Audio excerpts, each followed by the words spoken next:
आज सुबह उठते ही जब मैं अपने बजरी पैरोट की कॉलोनी की तरफ आया तो मैंने देखा कि मेरे कुछ पैरोट को लूज मोशन लगे हुए हैं और ये मेरे इसी बर्ड्स के साथ नहीं बल्कि बहुत सारे बर्ड्स के साथ हुआ है, तो इसीलिए हम इनको दवाई पिलाने वाले हैं।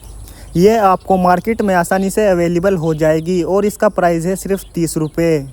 और अब हमने इस पैरोट को 3 से 4 बूंद मेडिसिन की पिलाकर रिलीज कर दिया है और अब हमें अपने सभी बीमार पैरोट को एक एक करके पकड़कर उन्हें दवाई पिलानी होगी, क्योंकि मौसम चेंज की वजह से हमारे काफ़ी सारे पैरोट बीमार हो चुके हैं और जब तक इनके लूज मोशन सही नहीं हो जाते तब तक हम इन्हें कोई सॉफ्ट फूड भी खाने के लिए नहीं देंगे। और डेली हमारे बर्ड्स की इन्फॉर्मेशन जानने के लिए हमारे चैनल को सब्सक्राइब करें।